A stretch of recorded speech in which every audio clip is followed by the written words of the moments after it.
یا سیدی، ماہ ربیع الاول کا چراغاہ کچھ لوگوں کو ہضم نہیں ہوتا۔ اب آپ نے ماہ رمضان کی آمد کی خوشی پر بھی چراغاہ کا اعلان فرمایا، اب یہ بھی ہضم نہیں ہو رہا۔ اس بارے میں کچھ مزید ذہن سازی فرما دیجیے کہ اس اعلان کرنے میں کیا حکمتیں ہیں؟ جن کے ہضمیں خراب ہیں وہ اپنے ہضمے کا علاج کریں۔ پھر ان کو یہ جو شادیوں میں لاکھوں روپے کے سجاوٹیں کرتے ہیں، یہ ہضم ہوتا ہے کہ نہیں تو پوچھو ان کو۔ ختنہ میں جو چراغاں کرتے ہیں، عقیقے میں کرتے ہیں، پتہ نہیں کن کن مواقع پہ کرتے ہیں۔ پھر اپنے اپنے ملک کی جو وطن ہے، جیسے ہمارے یہاں پاکستان کا 14 اگست کو وہ یوم آزادی ہے، کتنا چراغاں ہوتا ہے، یہ پوچھو ان کو ہضم ہوتا ہے کہ نہیں؟ تو بولتے ہیں کو نہیں ہضم نہیں ہوتا۔ تو یہ ویسے بھی میں یہ سمجھانے کی درس کر رہا ہوں کہ اپنے ہضمے کا علاج کر لیا جائے، کہ جب کوئی کام شریعت منع نہ کرتی ہو نا اور وہ کیا جائے تو وہ قابل ہضم ہوتا ہے جی۔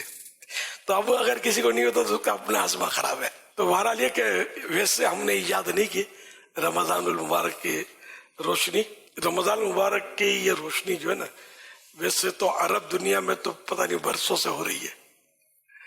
ہم کو تو پتا اب یہ نہیں کہ یہ سمجھو کہ ذوق پیدا ہوا کہ یار ہم بھی کریں رمضان مبارک میں روشنی، کہ یہ سب کو شاید یہ کہ سب کی سمجھ میں آ جائے گا۔ یہ ذہن میں آیا تھا کہ آئے گا نہیں آئے گا، تو کیا کریں گا، بہت ساری چیزیں نہیں آتی ہیں ایک دوسرے کی سمجھ میں۔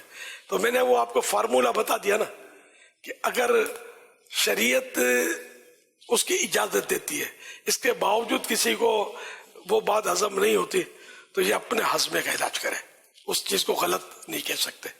اب جیسے کہ کسی کو تندور کی روٹی ہضم نہیں ہوتی ہے نا، تو اب تندور کی روٹی خراب ہے، تمہارا ہضمہ خراب یار۔ تندور کی روٹی دنیا کھائی رہی ہے نا، قورمہ کھائی رہی ہے، بریانی کھائی رہی ہے۔ اچھا کسی کو مٹھائی ہضم نہیں ہوتی، شوگر کا مریض ہے، تو مٹھائی خراب یا آپ کا بدن خراب؟ تو جو خراب ہو وہ اپنا علاج کرے۔ تو اسی طرح رمضان شریف کی مطلب ہے کہ استقبال کے لیے تو سارا ہی سال جنت سجائی جاتی ہے۔ جیسے رمضان پورا ہوا، چاند رات آ گئی نا، تو جنت کی سجاوٹ شروع ہوئی، وہ پورا سال جنت سجائی جاتی رہے گی۔ یہ اس احترام رمضان کا یہ عالم ہے۔ تو یہ کہ ہم نے اگر گھر تھوڑے دن کے لیے سجا لیا تو کیا مطلب، اس میں کیا ہو گیا؟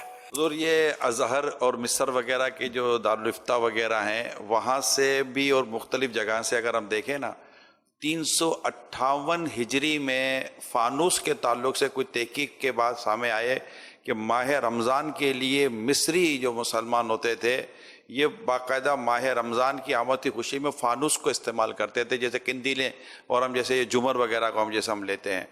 اور وہاں سے یہ چلتے چلتے چلتے چلتے پورے عرب دنیا کے کئی ممالک میں یہ طریقہ پھیل گیا کہ ماہ رمضان کی آمد پر یہ سرا سجاوٹ کیا کرتے ہیں۔ تو یہ آج کی نہیں ہے، یہ تو صدیوں سے عاشقان ماہ رمضان اپنے اپنے طور پر ماہ رمضان کی آمد کی خوشی میں سجاوٹ کا نظام تو لے کر چلے آ رہے ہیں۔ ہم اب اس طرف توجہ گئی ہے۔